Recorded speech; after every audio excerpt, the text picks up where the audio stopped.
मैं मानता हूं, सच बोलिए, पूरी जोर से बोलिए, और कौन नाराज होगा इसकी चिंता मत कीजिए। हमारे जितने आइकॉन थे उनके बारे में जिस तरीके की परिभाषा की गई है उसको सही करना मेरा और आपका काम है। अभी कहा गया, भारत के बारे में बताया गया कि भारत सिर्फ माता है। हम भारत को माता मानते हैं, लेकिन पड़ोसी नहीं मानता।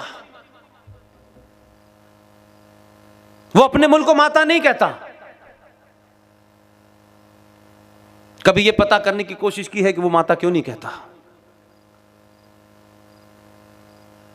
हमारी एक ही माता थी, उनकी 13 हैं, किसको माने? इसलिए पिताजी को मानते हैं। वो उनका संकट दूसरा है, उसमें कोई बदलाव नहीं है। फिर 13 में से कौन सी वाली को माने? तो पहली वाली को मानेंगे तो तीसरी वाली 7 साल की नाराज हो जाएगी।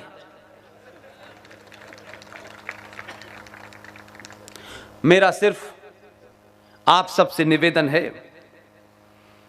कि जो चुनौतियां हैं उसको सीधे तौर पर समाज को कन्फ्रंट करना पड़ेगा। कोई एमपी, कोई सरकार, कोई पार्टी कन्फ्रंट नहीं करेगी। हजारों कानून आपने बनवाए इस देश में, क्या कानून से यह देश चल रहा है? अगर कानून से चल रहा होता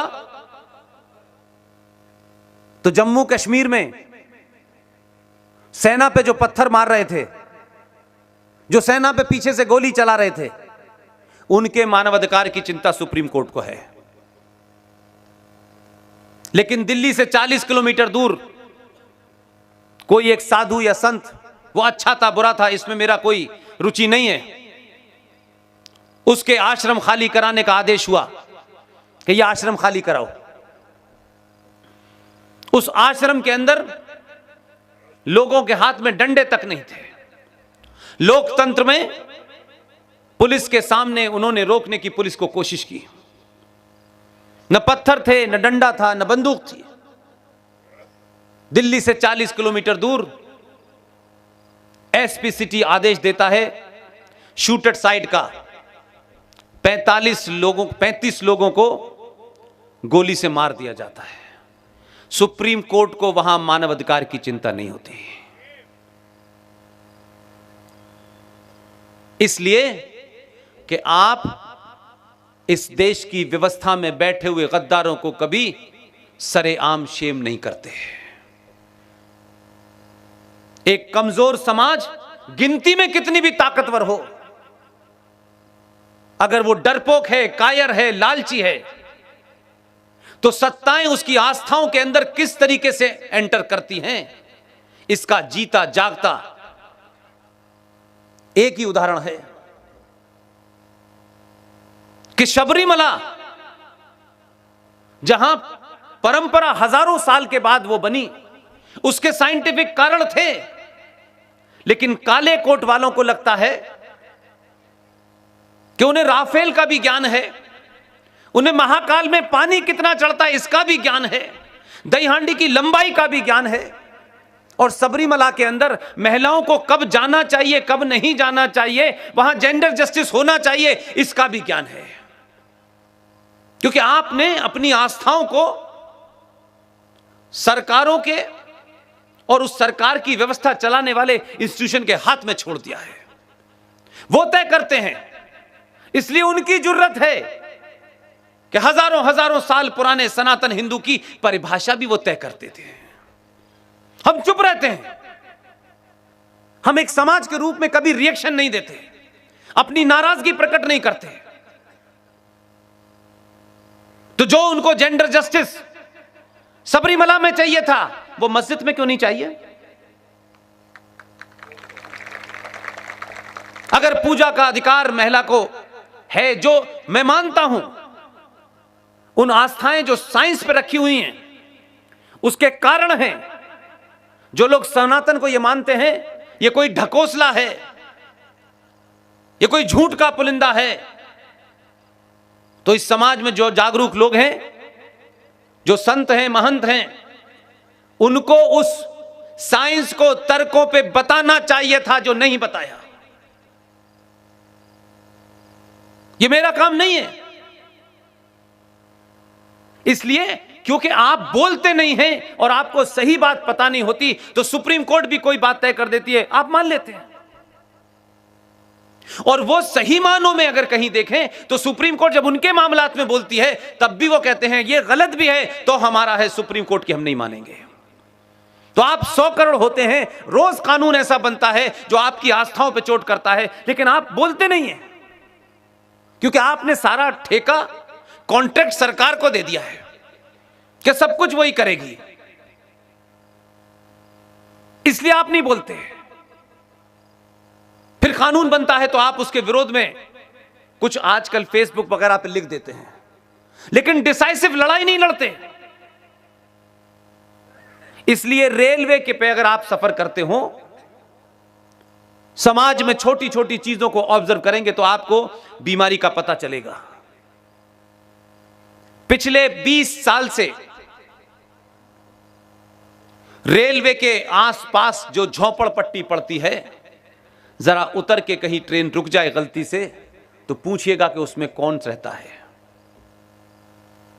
ये सरकारी जमीनों पे रातों रात पीर फकीर पैदा होते हैं और कब्र भी बन जाती है। ये मस्जिदें सरकारी जमीन पे बन क्यों रही हैं? आप सोचते हैं क्या फर्क पड़ता है, वहां बनाई है? नहीं, लाहौर में भी 1935 में लोग सोचते थे, और कश्मीर के हिंदुओं को भी इस बात की गलतफहमी थी 1990 से पहले, जबकि 6 बार उनका पलायन हो चुका था। वो भी यही मानते थे, नहीं नहीं, कश्मीरियत, इंसानियत और जमहूरियत। 19 जनवरी 1990 के बाद कश्मीरी हिंदुओं को पता चला इंसानियत का मतलब क्या होता है। जब तक आप तबाह ना हो जाएं तब तक आप चेतते नहीं हैं। इसलिए अमेरिका जैसा देश, जब हम ये कहते थे पूरी दुनिया में कि आतंकवाद एक समस्या है, इस आतंकवाद के लिए ग्लोबल पॉलिसी बननी चाहिए, तो अमेरिका के लोग मालूम है क्या कहते थे? वहां की सरकारें भारत को समझाती थी, no no no no no no no no no no, it's not a jihad, no no, it's not a terrorism, it is a law and order problem. 9/11 में अमेरिका राष्ट्र की शानदार, जो उस राष्ट्र के गौरवशाला को बताती हैं, उस वैभव को बताती हैं, जब उन 2 बिल्डिंगों को उसामा बिन लादेन के सिपाहियों ने नस्ते नाबूद कर दिया तो अमेरिका ने कहा no no, it is terrorism. और उन्होंने इलाज ढूंढा, और ऐसा इलाज ढूंढा, न यूएनओ से पूछा, न किसी से सर्टिफिकेट लिया, और 2 मुल्क तबाह कर दिए उन्होंने। उसके बरखिलाफ हजारों हमले होने के बाद उस वक्त की सरकार की जो चेयरपर्सन थी, उसकी देखरेख में पूरी रणनीति बनाई गई। उस रणनीति के तहत ये जो 26/11 हुआ है, जिसे आप बार बार कहते हैं कि पाकिस्तान ने किया, पाकिस्तान ने किया, ठीक है, सरकार का एक मौक़िफ़ है, स्टैंड है, लेकिन 26/11 के उस पूरे हमले में भारत सरकार का एक मंत्री शामिल था। उस मंत्री की देखरेख में सब कुछ हुआ, क्योंकि वो जो महिला थी उसके एजेंडे में हिंदू टेरर की कहानी थी। इसलिए तथ्यों पे बात कीजिए। 26/11 जिस दिन भारत में हुआ है, 24 नवंबर को भारत की तरफ से भारत का जो होम सेक्रेटरी था, उसका एक हाई लेवल डेलीगेशन पाकिस्तान में 24 नवंबर को मौजूद था। होम सेक्रेटरी मधुकर गुप्ता, उनके साथ में जितने भी लोग थे, फर्स्ट सेक्रेटरी, सेकंड सेक्रेटरी, सब पाकिस्तान में थे। 24 नवंबर की घटना है। और एक शख्स जिसका नाम इस किताब में नहीं लिखा हम लोगों ने, इस किताब का नाम है नो द इंटरनेशनल। रॉ के और मिलिट्री इंटेलिजेंस के पुराने ऑफिसर हैं कर्नल RSN सिंह, आप टेलीविजन पे उन्हें देखते होंगे। ये कोई किताब नहीं लिखी उन्होंने, ये आधुनिक भारत के नौजवान बच्चों के लिए, आज की जनरेशन के लिए एक ग्रंथ लिखा है। जितनी घटनाएं पिछले 20 साल में हुई हैं, उसके तार कहां से कहां थे, इसी किताब में लिखा हुआ है कि मधुकर गुप्ता के अंडर में पूरा डेलीगेशन पाकिस्तान गया। उसमें एक भारत की खुफिया एजेंसी का अफसर भी शामिल था। अब मैं फर्क बताना चाहता हूं। पूरा डेलीगेशन इस्लामाबाद में बैठा था 24 तारीख को। उस खुफिया एजेंसी जो भारत की थी, जिसका एक सदस्य उसमें शामिल था, वो एक्सपर्ट था। उसको 24 घंटे में समझ में आ गया कि कुछ गड़बड़ है।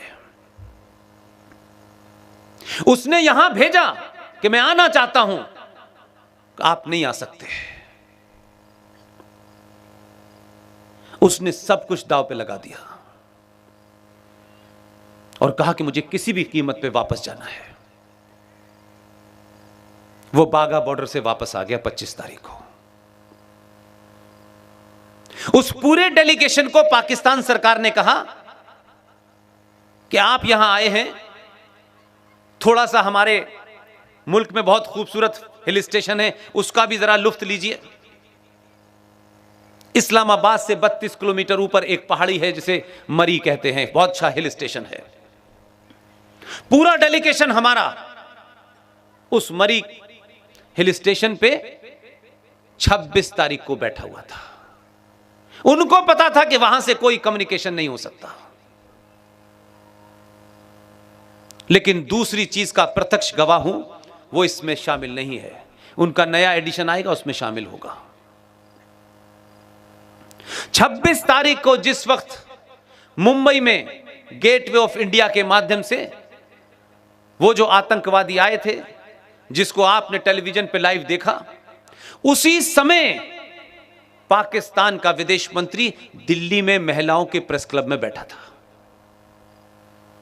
इतना फुल प्रूफ इंतजाम किया था कि किसी को शक न हो। इनका अपना एजेंडा था और इस एजेंडे की मदद के लिए पाकिस्तान ने पूरी मदद की इनकी। कि कसब जब पकड़ा भी गया, पहले तो उम्मीद नहीं थी, पकड़ा गया तो उसके हाथ में कलावा किस लिए बांधा था, किस एजेंडे के तहत कलावा बांधा गया था। वो शख्स जो आया आईबी का, उसको इतना प्रताड़ित किया गया, इतना प्रताड़ित किया गया। इसलिए मैं कहता हूं कि सत्ताएं, व्यवस्थाएं, ये पुलिस, ये नौकरी सिर्फ घर रोटी पानी चलाने के लिए तो हो सकती है। अगर आपने उसका इंतजाम कर लिया है तो उसके लिए अपने जमीर को मत बेचिए। उसने सब कुछ बर्दाश्त किया।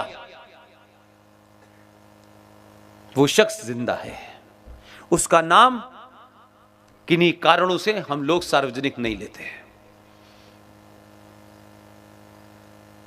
उसने सारी बात बता दी, किसका फोन दिल्ली से जा रहा था, क्या इंस्ट्रक्शन थे।